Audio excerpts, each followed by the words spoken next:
pesquisadores, aceleração e exploração que explora, quem comanda que explora, para ver como eventualmente sair dessa dominação e encontrar forma de resistência.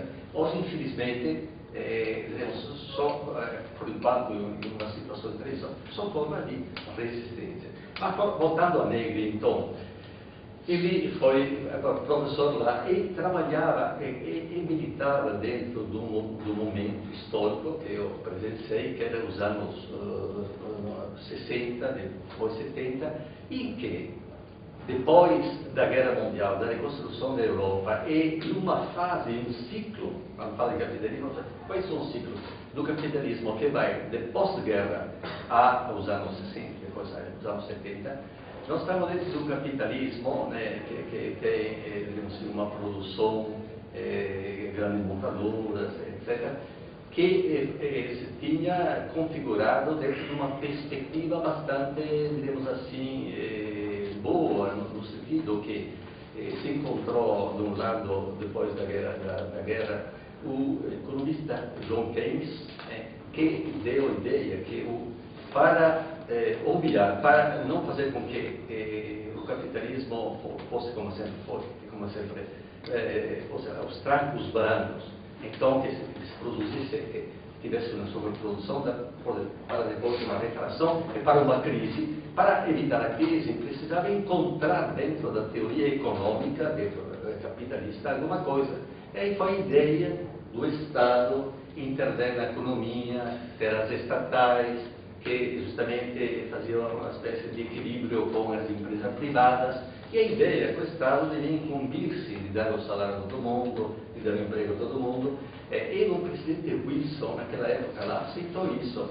Tudo isso, claro, o capitalismo, quando está num ciclo de boom econômico, ele pode até conceder alguma coisa. Mas quando está em crise, como foi, por exemplo, nos anos 30, nos anos 20, no 29, quer dizer, veja, por exemplo, a Alemanha, que a certo ponto era uma grande nação, não conseguia então exportar o seu produto porque tinha um imperialismo inglês que impedia, e a certo ponto teve uma convulsão. Então, quando o capitalismo é bom, quando tudo vai bem, mas quando tudo vai mal, ele se torna uma ditadura, é a face da ditadura, e começa a explorar ainda mais e entrar nas guerras.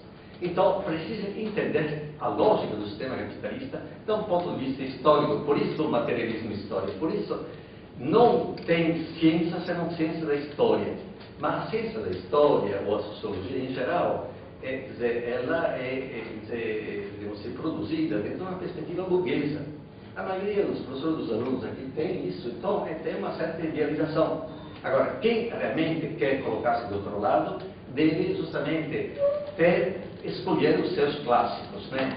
Eu faço uma parêntese, eu gosto muito de Walter Benjamin, que se encantou com Bertolt Brecht, que fazia teatro para que o pessoal pudesse refletir e pensar.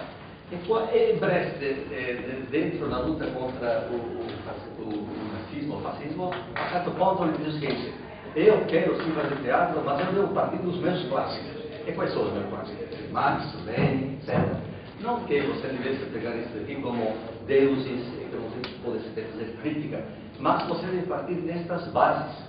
Então, diremos assim, também o Benjamin vai pegar então Brecht como clássico. Eu pensei, puxa, como é que é mesmo?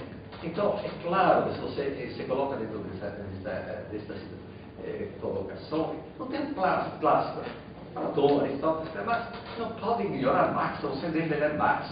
Agora, lê-lo, não, diremos assim, de uma forma formal, para colocar todo Marx na cabeça, nada de fundamentalismo. Lê-lo para aprender, justamente.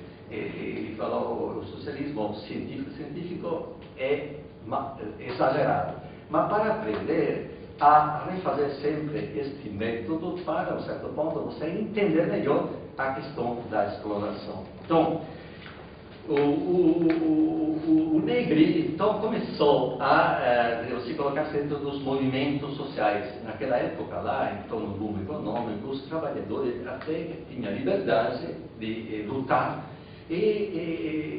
Mas eles viram, porém, que fazendo estas lutas, a certo ponto, o Partido Comunista e os sindicatos ligados ao comunismo, nel fundo, faziam um jogo de uma colaboração de classe.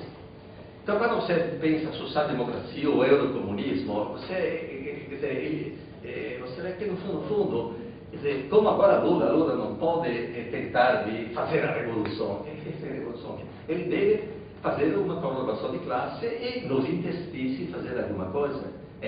E naquela época justamente assim. Então surgiram na Itália movimentos extraparlamentares.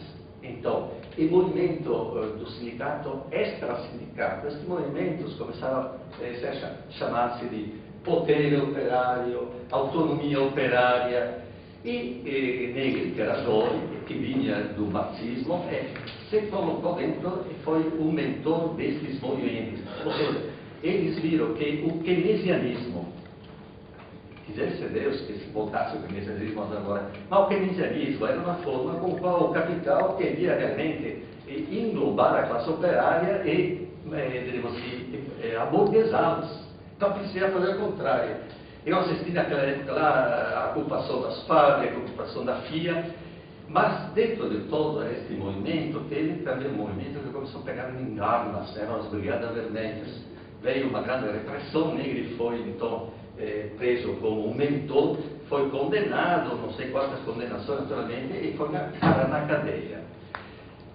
Por sorte, depois de pouco tempo, teve a União Europeia e a votação dos parlamentos. Ele encontrou em Spinoza uma ética na política, que te leva justamente a insurgir-se contra o opressor, que quer realmente, digamos assim, uma filosofia que parta do coletivo, e ele encontrará depois o Negri, que, olhando a história política, ele encontrou que, digamos assim, tinha de um lado os grandes pensadores burgueses, Hobbes, que justifica o Estado absolutista, Locke, que permite uma certa representação da burguesia, mas deixa de lado o resto, Rousseau, que coloca também a questão do povo, mas de uma forma meio flossa, etc.